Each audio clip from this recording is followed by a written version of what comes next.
آئیے مجلس شام غریباں سننے کے لیے کراچی اسٹوڈیوز چلتے ہیں۔ ریڈیو پاکستان امام بارگاہ حسینیہ سجادیہ میں ڈاکٹر سلمان ترابی نے مجلس شام غریباں سے خطاب کیا۔ اس خطاب کی ریکارڈنگ پیش کی جاتی ہے۔ مجلس شام غریباں۔ اعوذ باللہ السمیع العلیم من الشیطان اللعین الرجیم، بسم اللہ الرحمن الرحیم، الحمد للہ الذی لا یفرہ المنع والجمود ولا یکدیہ الاعطاء والجود، اذ کل معط منتقص سواہ وکل مانع مذموم ما خلاہ، والمنان بفوائد النعم وأواعد المزید والقسم، ما اختلف علیہ دہر فیختلف منہ الحال ولا کان فی مکان فیجوز علیہ الانتقال جلت عظمتہ، والصلاة والسلام علی سید اصل ما فی الوجود، سر اللہ فی کل موجود، نقطۃ دائرۃ الوجود، صاحب اللواء الحمد والمقام المحمود، ابی القاسم محمد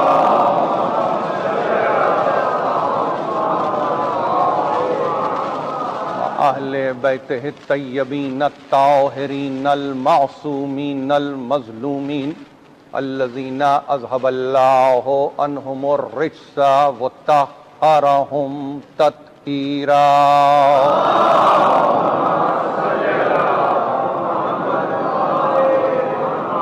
اما بعد فقد قال اللہ سبحانہ وتعالی فی محکم کتابہ الحکیم، الم تروا ان اللہ سخر لکم ما فی السماوات وما فی الارض واسبغ علیکم نعمہ ظاہرۃ وباطنہ ومن الناس من یجادل فی اللہ بغیر علم ولا ھدی ولا کتاب منیر۔ صلوات۔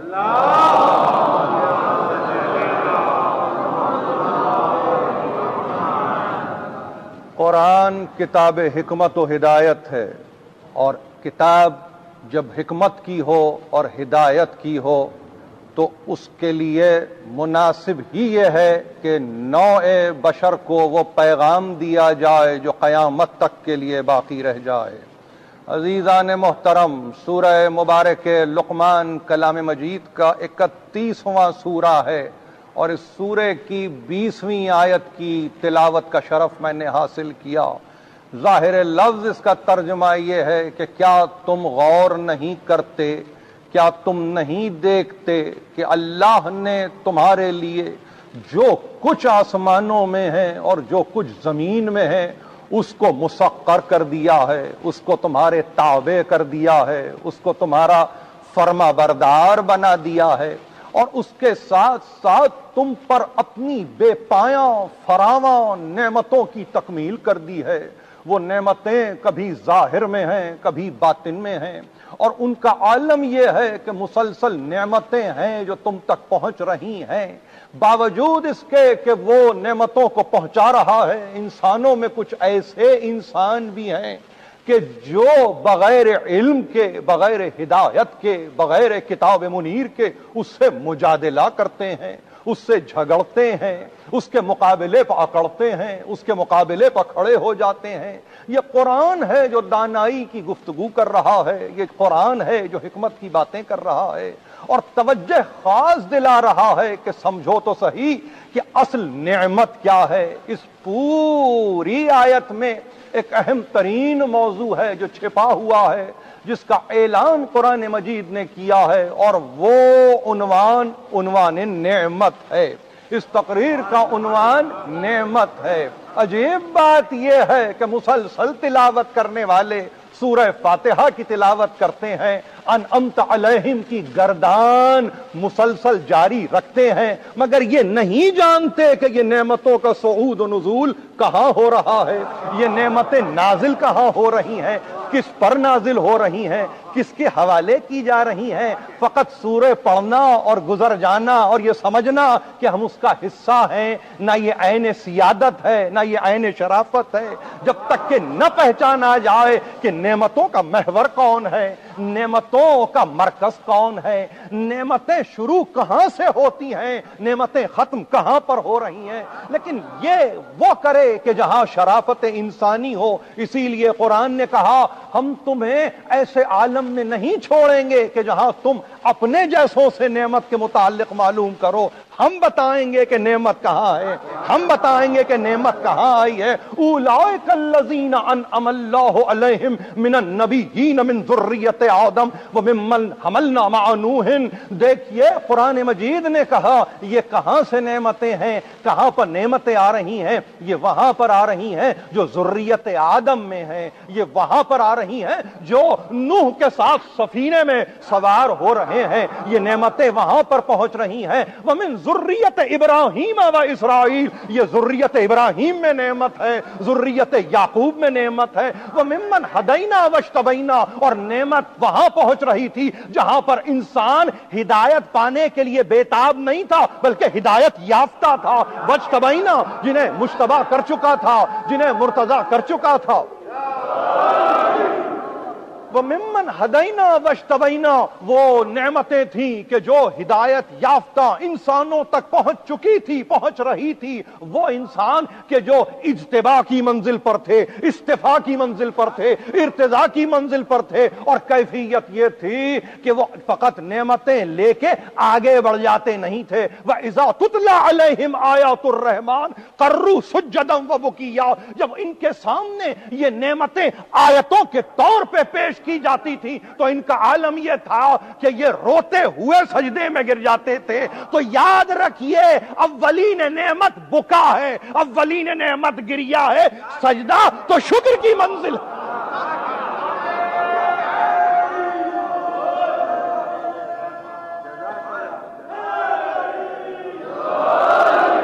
وَإِذَا تُتْلَى عَلَيْهِمْ آيَاتُ الرَّحْمَنِ خَرُّوا سُجَّدًا وَبُكِيًّا، جب ان کے سامنے رحمان کی آیتوں کی تلاوت کی جاتی ہے، یہ آیتیں پڑھی جاتی ہیں، یہ سب کی سب آیتیں ہیں، ان تک پہنچتی ہیں، ان تک آتی ہیں، اور جب یہ ایک مرتبہ ان آیتوں کو مطلوع کرتے ہیں تو کیفیت یہ ہوتی ہے اتنی نعمتیں آتی ہیں جس کے نتیجے میں لا محالہ منطقی انجام بکا ہے، گریا ہے، حزن ہے، اور اس طرح سے کہ پھر وہ حزن، وہ گریا، وہ بکا، وہ رونا، وہ زار و قطار رونا ان کو اپنے رب سے نزدیک کرتا ہے۔ تو رونے میں نعمت، چھپی ہوئی نعمت کو تلاش کیجئے، سجدے میں شکرانے کو تلاش کیجئے۔ ایسا کبھی نہیں ہوا، کسی اور نے نہیں، سرکار رسالت مآب نے فرمایا ما فتح اللہ علی عبد باب الشکر فقضن عنہ باب الزیادہ، ایسا کبھی نہیں ہوا کہ اللہ نے نعمتوں کے دروازوں کو بند کر کے شکرانے کے لیے کہا ہو، ایسا کبھی نہیں ہوا نعمتوں کے دروازے کو کھولنے کے بعد اس نے طلب کیا، تقاضا کیا کہ دیکھو اس کا شکرانہ بھی ادا کرو، اس کا شکرانہ بھی ادا ہو۔ نعمت کے دروازوں کو مفتوح کرنے کے بعد شکر کے دروازوں کو کھولتا ہے۔ اب دنیا کو کون بتائے کہ یہ نعمت حاصل کیسے ہوتی ہے؟ علی ابن ابی طالب نے بتایا کہ نعمت حاصل کیسے ہوتی ہے۔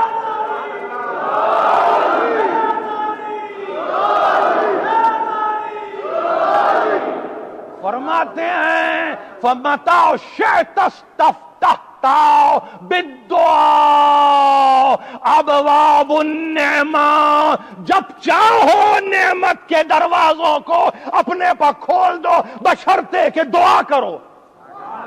امیر المومنین فرماتے ہیں یہ دعا ہے جو نعمت کے دروازے کو کھول دیتی ہے۔ علی نے کہا دعا کا سہارا لو، نعمت کا دروازہ کھل جائے گا۔ قرآن نے بڑھ کے تصدیق کی الحمدللہ رب العالمین کہنے والی دنیا اس کا ترجمہ کرتی ہے ساری تعریف اللہ کے لیے جو عالمین کا رب ہے. ارے شکرانہ ادا کرو, یہ شکر کی منزل ہے, تعریف کی منزل نہیں ہے. ہم کیا, ہماری بساط کیا, ہماری طاقت کیا کہ ہم اس کی تعریف کریں, اس کی توصیف کریں.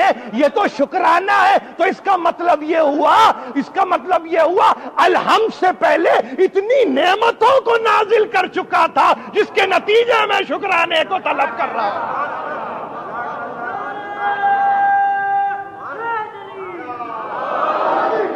اسبغ علیکم نعمہ ظاہرۃ و باطنہ, اس نے بے پایاں نعمتیں, فراوان نعمتیں, بے انتہا نعمتیں تمام کر دی, کامل کر دیا.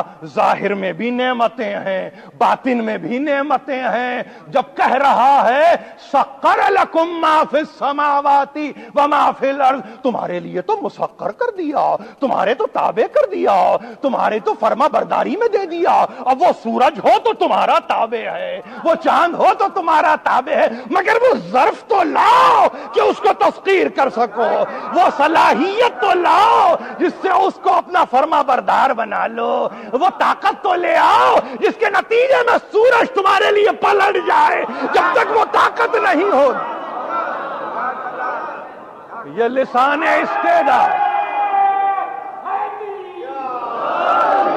وہ طاقت لاؤ جس کے نتیجے میں نجوم سماوات و ارض تمہارے تابع ہو جائیں. وہ طاقت لاؤ جس کے نتیجے میں شمس و قمر تمہارے مطیع بن جائیں. یہی منزل ہے سمجھنے کے لیے دنیا کو کہ سمجھیں تو صحیح, سب کچھ تمہارا ہے, تسخیر کیا ہوا ہے, مسخر شدہ ہے, تمہاری فرما برداری کے لیے آمادہ ہے, مگر تمہارے اختیار میں اس لیے نہیں آتا کہ تم نعمت کو پانے کے بعد شکر ادا نہیں کرتے. تم تو نعمت نہیں نقمت اختیار کرتے ہو. دیکھیے اس لفظ کو سمجھنے کی کوشش کیجئے. نعمت کیا ہے؟ آسائش ہے. نعمت کیا ہے؟ بخشائش ہے. نعمت کیا ہے؟ مال ہے. نعمت کیا ہے؟ متاع ہے. نعمت کیا ہے؟ عطا ہے. نعمت کیا ہے؟ نکو ہے. نعمت کیا ہے؟ بھلائی ہے. اتنے ترجمے رکھنے کے بعد اگر دنیا کی سمجھ میں نعمت نہ آئے تو اس کا قصور انسان کی فکر قصوروار ہے. اور ہاں اگر نعمتوں کو نہ سمجھ سکے تو اس کا مطلب اب تم گرفتار نقمت ہو. نون قاف میم تے, یہ ضد ہے نعمت کی. کیا مطلب؟ نقمت بمانی آفت, نقمت بمانی عذاب, نقمت بمانی بلا, نقمت بمانی عقوبت. جہاں نعمت نہ ہو وہاں عقوبت آپ کو گھیر لیتی ہے, وہاں آفت آپ پہ آ جاتی ہے. اب تھوڑی دیر کے لیے اگر کچھ مل رہا ہے تو اسے نعمت جانو. وہ دنیا کی حکومت ہی صحیح, اس کو نعمت جان کے حکومت کرو, بشرطے کہ یہ سمجھو کہ وہ اللہ کی طرف سے مل رہی ہے.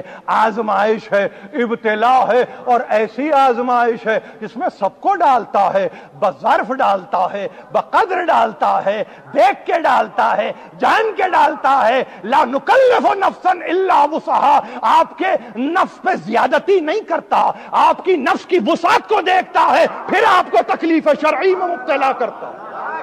یہ طاقت, یہ قدرت.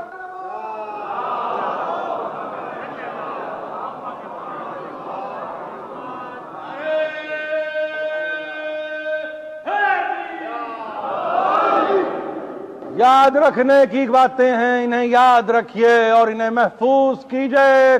یہ نعمت کیسے ملتی ہے؟ یہ ان تک پہنچتی ہے جو اللہ کی اطاعت کرتے ہیں اور اس کے رسول کی اطاعت کرتے ہیں. وَمَن يُطِعِ اللَّهَ وَالرَّسُولَ أُولَٰئِكَ الَّذِينَ مَعَ النَّبِيِّينَ. یہ کون ہے جو اللہ اور رسول کی اطاعت کرتے ہیں؟ وہ کون ہوتے ہیں؟ وہ کون ہیں؟ وہ وہی ہیں أُولَٰئِكَ الَّذِينَ أَنْعَمَ اللَّهُ مِنَ النَّبِيِّينَ وَالصِّدِّيقِينَ وَالشُّهَدَاءِ وَالصَّالِحِينَ وَحَسُنَ اولئک رفیقا، یہ دیکھو تو صحیح یہ کون ہیں؟ یہ وہ ہیں کہ جو اطاعت الہی اور اطاعت رسول میں آگے بڑھ جاتے ہیں، نعمت ان کے قدم چومتی ہے۔ یہ کون ہے؟ ان کے ساتھ شامل ہونا چاہتے ہو؟ برائے نام نہیں، قرآن وعدہ کرتا ہے کہ ہم تمہیں شامل کر دیں گے۔ کس میں؟ وہ کون ہے جو محور نعمت ہے؟ وہ انبیاء کا سلسلہ ہے جو محور نعمت ہے، وہ صدیقین کا سلسلہ ہے جو محور نعمت ہے، وہ شہداء کا سلسلہ ہے جو محور نعمت ہے،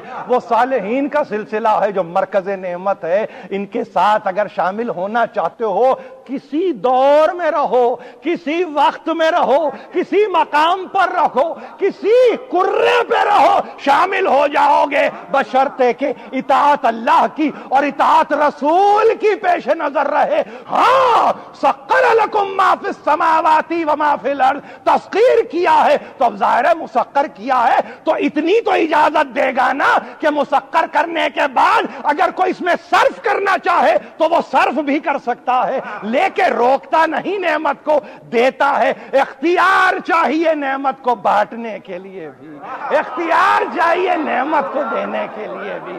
حیات نعمت ہے تو یہاں سے لے لو، موت نعمت ہے تو یہاں سے اختیار کرو۔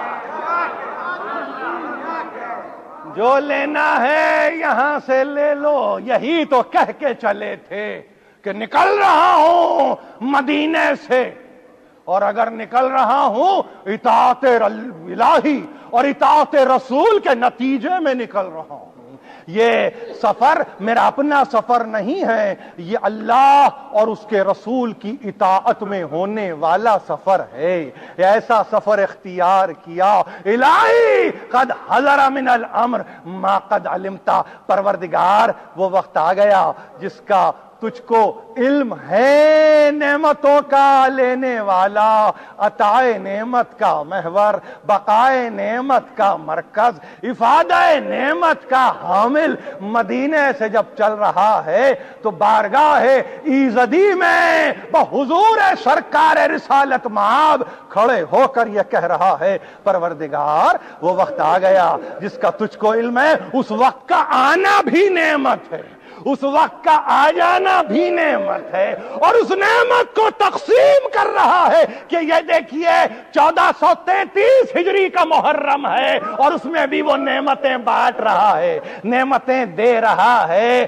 ایک منزل نہیں، کئی ایک منزلوں کو طے کرتے ہوئے نعمتوں کو ساتھ لے کر ایسے مقام پر پہنچاؤ کہ جو بے آب و گیاہ تھا، جہاں آب و دانے کی قلت تھی، مگر اس کے باوجود پروردگار تیرا شکر ہے، معبود تیرا کرم ہے، تیرا فضل ہے کہ تو نے ہمیں اس قابل جانا، تو نے محمد کے گھرانے کو اس منزل پر جانا کہ ہم سے ابتلا اور ہم سے آزمائش کی توقع رکھتا ہے۔ یقیناً یقیناً اللہ جانتا ہے کہ کہاں پر آزمائش اور کہاں پر ابتلا کا صحیح جواب دیا جا سکتا ہے۔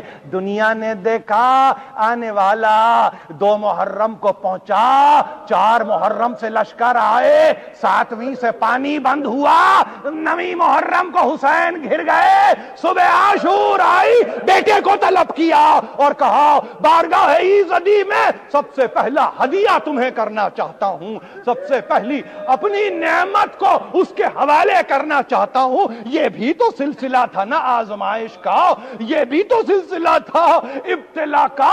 18 برس کے لال کو دیا، یہاں پہ پہنچ کے رکتے نہیں ہیں، اب کوئی بھی آئے جائے اس کی راہ میں جائے۔ علی اکبر قربان ہو گئے، قاسم قربان ہو گئے، اونو محمد قربان ہو گئے، عباس علمدار لشکر کا علم اٹھانے والا قربان ہوا، مگر ہائے ہائے نعمت کا سرچشمہ، ہائے نعمت کا منبع، ہائے نعمت کا مرکز، ایک مرتبہ 6 مہینے کے بچے کو لا کے قربان گاہ میں قربان کر کے بتا دیا کہ دیکھو دیکھو یہ سب آزمائش کے لیے ہے، یہ سب قربان کرنے کے لیے ہے۔ ایک منزل آئی، دیکھیے یا یاد رکھیے میں نے ابھی عرض کیا ہے آپ سے الحمدللہ رب العالمین، تعریف اپنے مقام پر، مگر شکرانہ جاتے جاتے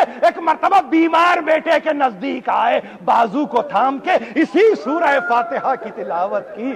گویا دنیا سمجھ رہی ہے سید الساجدین عالم تپ میں ہے، عالم تپ میں ہے، مگر کوئی کیا بتائے کہ کس طرح سے شکرانہ ادا کر کے شکرانہ ادا کرنے والا جا رہا ہے، اور یہ کہہ کے جا رہا ہے دیکھو میں بتا رہا ہوں اس سلسلے کو تمہیں آگے لے کے جانا ہے۔ زینب کی خدمت میں آئے اور آنے کے بعد کہا آخری منزل ہے بہن، اب جانا ہے، واپس نہیں آنا ہے، مگر گھبرانا نہیں زینب، گھبرانا نہیں، یہ نعمتیں مسلسل رہیں گی، یہ نعمتیں متصل رہیں گی، ان کی گنتی نہیں ہو سکتی۔ ان تعدوا نعمت اللہ لا تحصوها، نعمت الہی کا اگر احصاء کرنا چاہو، عددی گنتی کرنا چاہو تو یہ گنتی نہیں ہو سکتی، اتنی نعمتیں ہم تک پہنچی ہیں۔ یہ کہہ کے اب جو چلے خدا حافظ کیا، جاتے ہوئے اب جو مڑ کے دیکھا تو 3 برس کی بچی ابا کا دامن تھامنے کی کوشش کرتے ہوئے باپ کے سامنے آ کے کھڑی ہو گئی اور کہا بابا کہاں کا ارادہ ہے؟ کہا اب سیدھے بن جائیں گے، بن میں جائیں گے، ایک شہر بسائیں گے، بی بی زوار آئیں گے، زیارت کریں گے، تجھے بھی یاد کریں گے، مجھے بھی یاد کریں گے۔ سکینہ خدا حافظ، سکینہ خدا حافظ۔ ایک مرتبہ بیٹی نے کہا بابا سینے پہ تو سلاتے جاؤ، کربلا کی تپتی ہوئی خاک پہ حسین لیٹ گئے، سکینہ سینے پہ آ گئی، کچھ دیر نہ گزری تھی ایک مرتبہ خواب سے بیدار ہوئی، حسین نے کہا کیا دیکھا؟ کیا دیکھا؟ سکینہ نے کہا بابا فاطمہ زہرا خواب میں آئی اور کہتی تھی سکینہ حسین کو جانے دو، حسین کو جانے دو، سکینہ حسین کو مت روکو، بڑی بھاری ذمہ داری ہے بیٹے، تیرے بابا پر جانے دو۔ گئے، مگر دیکھیے یہ نعمت ہے، نعمت دعا کے بدون حاصل نہیں ہوتی، نعمت دعا کے بغیر حاصل نہیں ہوتی۔ حسین ابن علی نے دعائیں جہاں جہاں کی ہیں وہاں پر ہمارے پاس دبیر نے اپنے مراسی میں ان دعاؤں کو منظوم بھی کرنے کی کوشش کی ہے۔ جہاں حسین نے دعا کی غم کا نہ مجھے غم، نہ خوشی مجھ کو خوشی کی، تو سر پہ ہے پرواہ نہیں بندے کو کسی کی، ہاں ایک یہ حاجت ہے حسین ابن علی کی، سر ننگے نہ دیکھوں میں نواسی کو نبی کی، بے پردہ وہ جب ہو کہ میں پیوندے زمیں ہوں، اور یوں تیری مرضی ہے تو باہر بھی نہیں۔ یہ دعا تھی حسین کی، کیا دعا مانگی ہے؟ پروردگار، پروردگار تمنا ہے میرے بہن کے سر سے چادر نہ چھنے، مگر جو تیری رضا ہے، جو تیری مرضی ہے تو بہتر جانتا ہے۔ پکارا، فرس کو پکارا، سواری کو پکارا، سر گردن کو ڈالے ہوئے سواری آ گئی، یا علی کہہ کے سوار ہونا چاہتے تھے، ایک مرتبہ پردہ الٹ کے علی کی بیٹی نے آ کے بازو کو تھاما اور یا علی کہہ کے بھائی کو سوار کیا۔ سوار ہوتے ہوتے دیکھا نہر علقمہ کی طرف تو عباس کا لاشا متحرک ہو کے رہ گیا، دیکھا علی اکبر کی سمت تو دیکھا تو علی اکبر کا لاشا تڑپ کے رہ گیا۔ آہستہ سے ذوالجناح کے کان میں نہ کہا کچھ دیر کی اور زحمت ہے، مجھے میرے بیٹے کے پاس لے جا کے اتار دے، مجھے میرے بیٹے کے بعد لے جا کے اتار دے ذوالجناح۔ آگے بڑھے، کبھی میمنے پر، کبھی میسرے پر، کبھی قلب لشکر کو دھکیلتے ہوئے چلے. دیکھیے یہ تسخیر کرنے والا ہے جو سماوات و عرض کو مسخر کر چکا ہے, اختیار دیا ہے. اب ایسا نہیں ہو سکتا, اب ایسا نہیں ہو سکتا کہ حسین کسی اعتبار سے مجبور ہو جائے. نہیں, ایسا نہیں ہو سکتا. ہاں تو اب سورج کو بھی انتظار کرنا ہوگا جب تک حسین عصر کے وقت سجدے میں نہ آ جائے. منتظر ہے وہ ڈوبنے والا سورج, منتظر ہے وہ ڈوبنے والا سورج, انتظار کر رہا ہے, مولا کے حضور انتظار کر رہا ہے. آؤ مولا, آپ آخری سجدے میں آئیں تو میں بھی غروب ہو جاؤں, اس کے بعد میری سمجھ میں طلوع ہونا نہیں آتا. مولا حملے پہ حملہ کرتے گئے اور یہ کہتے گئے بھوکے کی جنگ دیکھو, پیاسے کی جنگ دیکھو, جس کا 32 برس کا بھائی مارا گیا ہو اس کی جنگ دیکھو, جس کا 18 برس کا لال مارا گیا ہو اس کی جنگ دیکھو. آواز ہاتف غیبی کی آئی, بس حسین بس, اب بس کر دے, بسم اللہ و باللہ علی ملت رسول اللہ. نانا کی امت کو دعا دیتے ہوئے حسین آئے. سنان ابن انس کا نیزہ ایک مرتبہ اب جو لگا تو حسین یوں کربلا کی زمین پہ نہیں آئے, تیروں نے سہارا دیا تو حسین زمین کربلا پہ آئے. تیروں نے سہارا دیا تو حسین ریگزار کربلا پہ آئے. آتے ہی ایک مرتبہ سر کو سجدے میں رکھ دیا اور یہ کہنے لگے پروردگار, پروردگار تو جانتا ہے, تو جانتا ہے میں کون ہوں, تو جانتا ہے کہ میری تمنا کیا ہے. مالک میری تمنا یہ ہے کہ تیری رضاؤں کو خرید لوں. رضن بقضائک و تسلیما لامرک لا معبود سواک یا غیاث المستغیثین. کوئی اور نہیں ہے تیرے سوا, کوئی اور نہیں ہے تیرے سوا جو مجھے پناہ دے سکتا ہو, جو لائق عبادت ہو. حسین ابن علی یہاں سجدے میں آئے, ادھر پردہ الٹ کے علی کی بیٹی ایک مرتبہ چلی, کبھی تلوار والوں کو ہٹاتے ہوئے, کبھی خنجر والوں کو ہٹاتے ہوئے, کبھی نیزہ برداروں کو ہٹاتے ہوئے. ہٹو ہٹو, حسین کی بہن آ رہی ہے, علی کی بیٹی آ رہی ہے, محمد کی نواسی آ رہی ہے. یہ کہتے ہوئے ایک تڑپتے ہوئے لاشے کے سامنے پہنچی اور پہنچنے کے بعد کہا انتا کی, آواز آئی لیا, آ جاؤ آ جاؤ آ جاؤ زینب آ جاؤ. گھٹنوں کے بل میری شہزادی زمین کربلا پہ بیٹھ گئی اور ایک مرتبہ حسین کے لاشے کو اٹھایا اور اٹھا کے مدینے کی طرف رخ کر کے کہا یا جدہ میرا سلام قبول کرو. حاضل حسین مرمل بالدماء, یہ تمہارا حسین ہے جو خاک و خون میں لوٹ رہا ہے. مسلوب الامامت والردا, ردا نہیں امامہ نہیں, سب اتار لیا گیا ہے. ادھر خیمے جلنے لگے, مڑ کے دیکھا تو اب جو دیکھا تو دیکھا بچے بھاگ رہے ہیں, بچے پریشان ہیں. دوڑ کے گئی, ایک ایک خیمے سے بچوں کو نکالا, عابد بیمار کا سجادہ کھینچ کے باہر لائیں. بچوں کو گنا تو سکینہ نظر نہیں آتی, ہائے سکینہ نظر نہیں آتی. دوڑ کے ترائی کی طرف گئی اور کہا عباس وہ سکینہ تو نہیں ہے. آواز نہیں آئی, آواز نہیں آئی. سورج غروب ہو چکا تھا. ایک مرتبہ بھائی کے نزدیک آئی اور آگے کہا بھائی وہاں سکینہ تو نہیں ہے, آہستہ بولو. آواز آئی میرے سینے پہ سو. مجلس شام غریباں. ابھی آپ ڈاکٹر سلمان ترابی کی امام بارگاہ حسینیہ سجادیہ میں مجلس شام غریبہ سے خطاب کی ریکارڈنگ سن رہے تھے.